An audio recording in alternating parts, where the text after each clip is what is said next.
बच्चों, कैसे हैं आप सब? आशा करती हूँ आप सब अच्छे होंगे, स्वस्थ होंगे। स्वागत है आपका इस कक्षा में। आइए आज हम पढ़ते हैं हिंदी का पाठ 7 नीलकंठ। नीलकंठ ये एक मोर का नाम है जो लेखिका अपने घर में पालती है। ये पाठ की लेखिका है महादेवी वर्मा। बच्चों, जैसा भी मैंने पहले भी आपको बताया था कि जो महादेवी वर्मा लेखिका भी थी, कवित्री भी थी, इन्हें पशु पक्षी पालने का बहुत शौक था और अपने घर में ये कुत्ता, बिल्ली, खरगोश, चिड़िया, मोर, बत्तख सभी जो है जानवर ये अपने पास में रखती थी, पालती थी और ये बहुत प्रेम करती। प्रस्तुत पाठ में प्रसिद्ध लेखिका महादेवी वर्मा अपने अनुभवों का स्मरण करती हुई अपने पक्षी प्रेम के एक संस्मरण का उल्लेख कर रहे हैं। इस पाठ में उन्होंने मोर मोरनी के बच्चों की खरीद के साथ उनके पालन पोषण, विकास एवं उनके रूप, स्वभाव और व्यवहार का बड़ा ही सजीव चित्र प्रस्तुत किया है।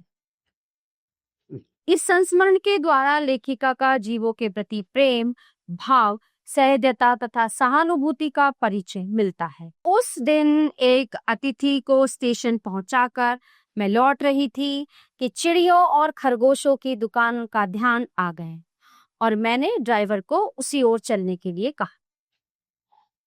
बड़े मियाँ चिड़िया वाले ने दुकान के निकट पहुंचते ही सड़क पर आकर ड्राइवर को रुकने का संकेत दिया। मेरे कोई प्रश्न करने से पहले, यानी कि मेरे कुछ पूछने से पहले ही उन्होंने कहना आरंभ किया, सलाम गुरुजी। मतलब वो दुकान वाला जो है लेखिका को गुरुजी बोलता था कि सलाम गुरुजी, पिछली बार आने पर आपने मोर के बच्चों के लिए पूछा था। शंकरगढ़ से एक चिड़ीमार यानी जो शिकार करता है उसको बोलते शिकारी, 2 मोर के बच्चे पकड़ लाया है। एक मोर है और एक मोरनी। आप पालने मोर के पंजों से दबा बनती है, सो ऐसे ही लोग खरीदने आए थे। आखिर मेरे सीने में भी तो इंसान का दिल है, मारने के लिए ऐसी मासूम चिड़ियों को कैसे देवी। टालने के लिए मैंने कह दिया कि गुरुजी ने मंगवाए हैं। वैसे ये कमबख्त रोजगार ही खराब है, बस पकड़ो पकड़ो और मारो मारो।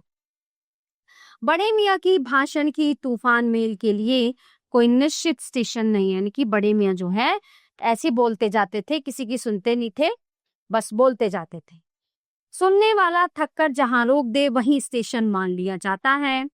इस तथ्य से परिचित होने के कारण ही मैंने उन्हें बीच में रोककर पूछा कि मोर के बच्चे हैं कहाँ। बड़े मियाँ के हाथ के संकेत का अनुसरण करते हुए मेरी दृष्टि एक तार के छोटे से पिंजरे तक पहुंची, जिसमें तीतरों के समान 2 बच्चे बैठे थे। पिंजरा इतना संकीर्ण था कि विपक्षी शावक जाली के गोल फ्रेम में किसी जड़े चित्र जैसे लग रहे थे। मैंने निरीक्षण के साथ साथ बड़े मियाँ की मतलब मेरे निरीक्षण जैसे जैसे मैं उन्हें देख रही थी वैसे वैसे जो दुकान वाले थे बड़े मियाँ वो बोलते जा रहे थे। इमाम कसम गुरुजी, चिड़ीमार ने मुझसे इस मोर के जोड़े के नकद 30 रुपए लिए हैं। बारे कहा, भाई जरा सोच तो, अभी इनमें मोर की कोई खासियत भी है कि तू इतनी बड़ी कीमत ही मांगने चला। पर वो मुंजी क्यों सुनने वाला, आपका ख्याल करके अस्ता पछता कर देना ही पड़ा। अब आप जो मुनासिब समझी। आज तो 30 चिड़ीमार के नाम के और 5 बड़े मियाँ के ईमान के देकर जब मैंने वो छोटा पिंजरा कार में रखा, तब मानो वो जाली के चौपटे का चित्र जीवित हो गया। दोनों पक्षी शावक यानी उनके बच्चे, पक्षियों के बच्चे छटपटाने से लगता था मानो पिंजरा ही सजीव और उड़ने योग्य हो गया। घर पहुंचने पर सब कहने लगे, तीतर है, मोर कहकर तुम्हें ठग लिया रे। कदाचित अनेक बार ठगे जाने के कारण ही ठगे जाने की बात मेरे चिढ़ जाने की दुर्बलता बन गई। अप्रसन्न होकर मैंने कहा, मोर के क्या शौक आपके पर लगे हैं? है तो पक्षी ही, चिढ़ा दिए जाने के कारण ही संभवतः उन दोनों पक्षियों के प्रति मेरे व्यवहार और यत्न में कुछ विशेषता आ गई। पहले अपने पढ़ने लिखने के कमरे में उनका पिंजरा रखकर उसका दरवाजा खोला, फिर 2 कटोरों में सत्तू की छोटी छोटी गोलियां और पानी रखा। वे दोनों चूहेदानी जैसे पिंजरे से निकलकर कमरे में मानो खो गए। कभी मेज के नीचे घुस गए, कभी अलमारी के पीछे चले गए। अंत में इस लुका छिपी से थक कर उन्होंने मेरी रद्दी कागजों की टोकरी को अपने नए बसेरे का गौरव प्रदान किया। 2-4 दिन वे इसी प्रकार दिन में इधर उधर गुप्तवास करते और रात में रद्दी की टोकरी में प्रकट होते रहते। फिर आश्वस्त हो जाने पर कभी मेरी मेज पर, कभी कुर्सी पर और कभी मेरे सिर पर अचानक आविर्भूत होने लगे, मतलब आ जाते अचानक से। खिड़कियों में जो जाली लगी थी, पर दरवाजा मुझे निरंतर बंद रखना पड़ता था। खुला रहने पर चित्रा, जो मेरी बिल्ली है, इन नए आने वाले मेहमानों का पता लगा सकती थी और तब उसके शोध का क्या परिणाम होता, यानी कि उसके खोजने का क्या परिणाम होता, ये अनुमान करना कितना कठिन है, क्योंकि बिल्ली तो खा जाती है पक्षियों को। वैसे वो चूहे पर भी आक्रमण नहीं करती, परंतु यहाँ तो 2 सर्वथा अपरिचित पक्षियों की अनाधिकार चेष्टा का प्रश्न था। उसके लिए दरवाजा बंद रहे और ये दोनों उसकी दृष्टि से ऐरे गहरे मेरी मेज को अपना सिंहासन बना ले। ये स्थिति चित्रा जैसी अभिमानिनी मार्जरी, यानी चित्रा जैसी, मार्जरी मतलब बिल्ली, के लिए ऐसे ही कही जाए। जब मेरे कमरे का कायाकल्प चिड़िया खाने के रूप में होने लगा, तब मैंने बड़ी कठिनाई से दोनों चिड़ियों को पकड़कर जाली के बड़े घर में पहुंचाया, जो मेरे जीव जंतुओं का सामान्य निवास है। दोनों नवागंतुकों ने पहले से रहने वालों में वैसा की कौतूहल जगाया जैसा नववधु के आगमन पर परिवार में स्वाभाविक है। लक्का कबूतर नाचना छोड़कर दौड़ पड़े और उनके चारों ओर घूम घूम कर गुटरगू गुटरगू की रागनी अलापने लगे। बड़े खरगोश सभ्य सभासदों के समान क्रम से बैठकर गंभीर भाव से उनका निरीक्षण करने लगे।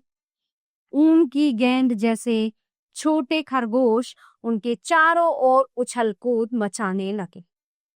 तोते मानो भली भांति देखने के लिए एक आंख बंद करके उनका परीक्षण करने लगे। उस दिन मेरा चिड़ियाघर में मानो भूचाल आ गया। धीरे धीरे दोनों मोर के बच्चे बढ़ने लगे। उनका कायाकल्प वैसा ही क्रमशः और रंग में था जैसा इल्ली से तितली का बनना। मोर के सिर की कलगी और सघन ऊंची तथा चमकीली हो गई। चोंच अधीर बंकिम और पैनी हो गई। गोल आंखों में इंद्रनील की नीलाभ द्युति झलकने लगी। लंबी नील हरित ग्रीवा यानी गर्दन की हर भंगिमा में धूप छाही तरंगे उठने गिरने लगी। देखा है आपने मोर कितना सुंदर होता है, कितना कलरफुल होता है, बहुत प्यारा लगता है। दक्षिण बाम दोनों पंखों में सलेटी और सफेद आलेखन स्पष्ट होने लगे। पूंछ लंबी हुई और उनके पंखों पर चंद्रिकाओं के इंद्रधनुषी रंग उद्दीप्त हो उठी। रंग रहित पैरों को गर्वीली गति ने एक नई गरिमा से रंजित कर दिया। उसका गर्दन ऊंची करके देखना, विशेष भंगिमा के साथ उसे नीची कर दाना चुगना, पानी पीना, टेढ़ी कर शब्द सुनना आदि क्रियाओं में जो सुकुमारता और सौंदर्य था, उसका अनुभव देखकर ही किया जा सकता है। गति का चित्र नहीं आंका जा सकता। मोरनी का विकास मोर के समान चमत्कारिक तो नहीं हुआ, परंतु अपनी लंबी धूप छाही गर्दन, हवा में चंचल कलगी, पंखों की श्याम श्वेत पत्रलेखा, मंथर गति आदि से वह भी मोर की उपयुक्त सहचारिणी होने का प्रमाण देने लगी। नीलाव ग्रीवा के कारण मोर का नाम रखा गया नीलकंठ और उसकी छाया के समान रहने के कारण मोरनी का नामकरण हुआ राधा। मुझे स्वयं भी पता नहीं कि कब नीलकंठ ने अपने आप को चिड़ियाघर के निवासी जीव जंतुओं का सेनापति और संरक्षक नियुक्त कर ली। सुबह सवेरे ही वो सब खरगोश, कबूतर आदि की सेना एकत्र यानी इकट्ठा कर उस ओर ले जाता जहां दाना दिया जाता है और घूम घूम कर मानो सबकी रखवाली करता रहता। किसी ने कुछ गड़बड़ की और वह अपने तीखे चंचू प्रहार से उसे दंड देने दौड़ा। खरगोश के छोटे बच्चों को वो चोंच से उनके कान पकड़कर ऊपर उठा लेता था और जब तक वे चिल्लाने न लगते उन्हें अधर में लटकाए रखता। कभी कभी इसकी पैनी चोंच से खरगोश के बच्चों का कर्णवेध संस्कार हो जाता, कानों में छेद हो जाते, पर वे फिर कभी उसे क्रोधित होने का अवसर न देते थे। दंड विधान के समान ही उन जीव जंतुओं के प्रति उसका प्रेम भी असाधारण था। प्राय वह मिट्टी में पंख फैलाकर बैठ जाता और वे सब उसकी लंबी पूंछ और सघन पंखों में छुपा छुओल जैसा खेल खेलते रहते थे। ऐसी ही किसी स्थिति में एक सांप जाली के भीतर पहुंच गया। सब जीव जंतु भागकर इधर उधर छिप गए। केवल एक शिशु खरगोश सांप की पकड़ में आ गया। निगलने के प्रयास में सांप ने उसका आधा पिछला शरीर तो मुंह में दबा रखा था और शेष जो आधा था वो बाहर था। उससे जो है चींची का स्वर भी इतना तीव्र नहीं निकल सकता कि किसी को स्पष्ट सुनाई दे सके। नीलकंठ दूर ऊपर झूले में सो रहा था।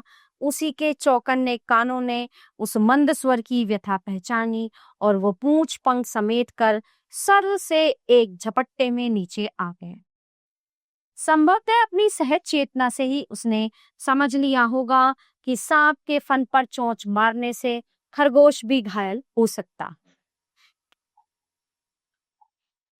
उसने सांप को फन के पास पंजों से दबाया और फिर चोंच से इतने प्रहार किए कि वो अधमरा हो गया। पकड़ ढीली पड़ते ही खरगोश का बच्चा मुख से निकल तो आया, परंतु वो बेहोश सा वहीं पे पड़ा रहा। राधा ने सहायता देने की आवश्यकता नहीं समझी, परंतु अपनी मंदकेका से किसी असामान्य घटना की सूचना सब ओर प्रसारित कर दी। माली पहुंचा, फिर हम सब पहुंचे। नीलकंठ तब तक सांप के 2 टुकड़े कर चुका था। तब वो शिशु खरगोश के पास गया और रात भर उसे पंखों के नीचे रखकर उष्णता देता रहा। कार्तिकेय ने अपने युद्ध वाहन के लिए मयूर को क्यों चुना होगा, ये उस पक्षी का रूप और स्वभाव देखकर समझ में आ सकता है। मयूर कलाप्रिय वीर पक्षी है, हिंसक मात्र नहीं है, इसी से उसे बाज, चील आदि की श्रेणी में नहीं रखा जा सकता, जिनका जीवन ही क्रूर कर्म करना है। नीलकंठ में उसकी जातिगत विशेषताएं तो थी ही, उनका मानवीकरण भी हो गया था। मेघों की सांवली छाया में अपने इंद्रधनुष के गुच्छे जैसे पंखों को मंडलाकार बनाकर जब वो नाचता था, तब उस नृत्य में एक सहजात लय ताल रहता था। आगे पीछे दाहिने बाएं क्रम से घूमकर वो किसी अलक्ष्य संपन्न ठहर ठहर जाता था। राधा नीलकंठ के समान नहीं नाच सकती थी, परंतु उसकी गति में भी एक छंद रहता। वो नृत्यमग्न नीलकंठ की दाहिनी ओर के पंख को छूती हुई बाईं ओर निकल आती थी और बाएं पंख को स्पर्श कर दाहिनी ओर। इस प्रकार उसकी परिक्रमा में भी एक पूरक ताल परिचय मिलता था। नीलकंठ ने कैसे समझ लिया कि उसका नृत्य मुझे बहुत भाता, ये तो नहीं बताया जा सकता, परंतु अचानक एक दिन वो मेरे जाली घर के पास पहुंचते ही अपने झूले से उतरकर नीचे आ गए और पंखों का सतरंगी मंडलाकार छाता तानकर नृत्य की भंगिमा में खड़ा हो गया। तब से यह नृत्य भंगिमा नृत्य का क्रम बन गई। प्राय मेरे साथ कोई ना कोई देशी विदेशी अतिथि भी पहुंच जाता था और नीलकंठ की मुद्रा को अपने प्रति सम्मान पूर्वक समझकर विस्मयाभिभूत हो उठता था। कई विदेशी महिलाओं ने उसे परफेक्ट जेंटलमैन की उपाधि दे डाली और जिस नुकीली और पैनी चोंच से वो भयंकर विषधर को खंड खंड यानी उस सांप के टुकड़े टुकड़े कर सकता था, उसी से मेरी हथेली पर रखे हुए भुने चने ऐसी कोमलता से होले होले उठाकर खाता था कि हंसी भी आती थी और विस्मय भी होता था। फलों के वृक्षों से अधिक उसे पुष्पित और पल्लवित वृक्ष भाते थे। बसंत में जब आम के वृक्ष सुनहली मंजरियों से लद जाते थे, अशोक नए लाल पल्लवों से ढक जाता था, तब जाली घर में वो इतना अस्थिर हो उठता कि उसे बाहर छोड़ देना पड़ता। नीलकंठ और राधा की सबसे प्रिय ऋतु तो वर्षा ही थी। मेघों के उमड़ आने से पहले ही वे हवा में उसकी सजल आहट पा लेती थी, और तब उनकी मंद केका की गूंज अनुगूंज तीव्र से तीव्रतर होती हुई मानो बूंदों के उतरने के लिए सोपान पंक्ति बनने लगती थी। मेघ के गर्जन के ताल पर ही उसके तन में नृत्य का आरंभ होता, और फिर मेघ जितना अधिक गरजता, बिजली उतनी अधिक चमकती। बूंदों की रिमझिमाहट जितनी तीव्र होती जाती, नीलकंठ के नृत्य का वेग उतना ही अधिक बढ़ता जाता, और उसकी केका का स्वर उतना ही मंद से मंदतर होता जाता। वर्षा के थम जाने पर वो दाहिने पंजे पर दाहिना पंख और बाएं पर बायां पंख फैलाकर सुखाता। कभी कभी वे दोनों एक दूसरे के पंखों से टपकने वाली बूंदों को चोंच से पी पी कर पंखों को गीलापन दूर करते रहते। इस आनंदोत्सव की रागिनी में बेमेल स्वर कैसे बज उठा, ये भी एक करुण कथा है। एक दिन मुझे किसी कार्य से नखास कोने से निकलना पड़ा, और बड़े मियाँ ने पहले के समान कार को रोक लिया। मैंने सोचा कि मैं इस बार किसी पिंजरे की ओर नहीं देखूंगी। ये संकल्प करके मैंने बड़े मियाँ की विरल दाढ़ी और सफेद डोरे से कान में बंधी ऐनक को ही अपने ध्यान का केंद्र बनाया। पर बड़े मियाँ के पैरों के पास जो मोरनी पड़ी थी, उसे अनदेखा करना कठिन था। मोरनी राधा के समान ही थी। उसके मुंह से बंधे दोनों पंजों की उंगलियां टूटकर इस प्रकार इकट्ठी हो गई थी कि वो खड़ी नहीं हो सकती थी। बड़े मियाँ की भाषण में फिर दौड़ने लगी। वो फिर बोलने लगे, देखिए गुरुजी, कमबख्त चिड़ी मारने बेचारी का क्या हाल किया है। ऐसे कभी चिड़िया पकड़ी जाती है? आपने आई होती तो मैं उसी के सिर पर इसे पटक देता, पर आपसे भी अधमरी मोरनी ले जाने को कैसे कहूं। सारांश ये कि 7 रुपए देकर मैं उसे अगली सीट पर रखवा कर घर ले आई, और एक बार फिर मेरे पढ़ने लिखने का कमरा अस्पताल बन गया। पंजों की मरहम पट्टी और देखभाल करने पर वो महीने भर में अच्छी हो गई। उंगलियां वैसी ही टेढ़ी मेढ़ी रहीं, परंतु वो ठूंठ जैसे पंजों पर डगमगाती हुई चलने लगी। तब उसे जालीघर में पहुंचाया गया और उसका नाम रखा गया कुब्जा। नाम के अनुरूप वो स्वभाव से भी कुब्जा ही प्रमाणित हुई। अब तक नीलकंठ और राधा साथ साथ रहते थे, दोनों मोर मोरनी। अब कुब्जा उन्हें साथ देखते ही मारने को दौड़ती थी। चोंच से मार मार कर उसने राधा की कलगी नोच डाली, पंख नोच डाले, और कठिनाई ये थी कि नीलकंठ उससे दूर भागता था और वह उसके साथ रहना चाहती थी। न किसी जीव जंतु से उसकी मित्रता थी और न वह किसी को नीलकंठ के पास आने देना चाहती थी। उसी बीच राधा ने 2 अंडे दिए, जिनको वह पंखों में छिपाए बैठी रहती थी, और पता चलते ही कुब्जा ने चोंच मार मार कर राधा को ढकेल दिया और फिर अंडे तोड़कर टूट जैसे पैरों से सब ओर छितरा दी। इस कलह कोलाहल से और उससे भी अधिक राधा की दूरी से बेचारे नीलकंठ की प्रसन्नता का अंत हो गया। कई बार वह जाली के घर से निकल भागा। एक बार कई दिन भूखा प्यासा आम की डालियों में छिपा बैठा रहा, जहां से बहुत पुचकार कर मैंने उतारा। एक बार मेरी खिड़की के शेड पर छिपा रहा।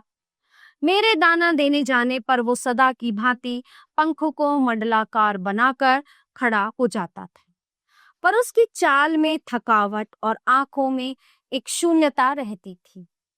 अपनी अनुभवहीनता के कारण ही मैं आशा करती रही कि थोड़े दिन बाद उसका सबसे मेल हो जाएगा, लेकिन अंत में 3-4 महीने के बाद एक दिन सवेरे जा पर देखा कि नीलकंठ जो है पूंछ पंख फैलाए धरती पर उसी प्रकार बैठा हुआ है जैसे खरगोश के बच्चों को पंखों में छिपाकर बैठता था। मेरे पुकारने पर भी उसके न उठने पर मुझे संदेह हुआ। वास्तव में नीलकंठ मर गया था। क्यों का उत्तर तो अब तक नहीं मिल सका। न उसे कोई बीमारी हुई, न उसे रंग बिरंगे फूलों के स्तबक जैसे शरीर पर कोई चोट का चिन्ह मिला। मैं अपने शॉल में लपेटकर उसे संगम ले गई। प्रयागराज जब गंगा की बीच धार में उसे प्रवाहित किया, तब उसके पंखों की चंद्रिकाओं से बिंबित प्रतिबिंबित होकर गंगा का चौड़ा पाट एक विशाल मयूर के समान तरंगित हो उठा। नीलकंठ के न रहने पर राधा तो निश्चेष्ट सी कई दिन कोने में बैठी रही। वो कई बार भागकर लौट आया था, अतः वह प्रतीक्षा के भाव से द्वार पर दृष्टि लगाए रहती थी। पर कुब्जा के कोलाहल के साथ खोज ढूंढ आरंभ की। खोज के क्रम में वो प्राय जाली का दरवाजा खुलते ही बाहर निकल आती थी और आम, अशोक, कचनार आदि की शाखाओं में नीलकंठ को ढूंढती रहती थी। एक दिन आम के पेड़ से उतरी थी कि कजली, जो अल्सेशियन कुतिया है, उसके सामने पड़ गई। स्वभाव के अनुसार उसने कजली पर भी चोंच से प्रहार किया।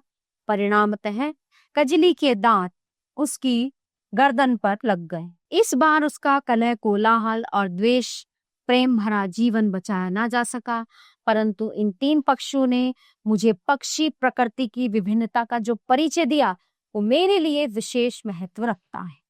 राधा अब प्रतीक्षा में ही दुकेली है। आषाढ़ में जब आकाश बादलों से घिर जाता है, तब वो कभी ऊंचे झूले पर और कभी अशोक की डाल पर अपनी केका को तीव्रतर करके नीलकंठ को बुलाती रहती। प्यारे बच्चों, ये पाठ यहीं पे समाप्त होता है। आशा करती हूँ आपको अच्छे से समझ आया होगा। मिलते हैं अगली कक्षा में। धन्यवाद।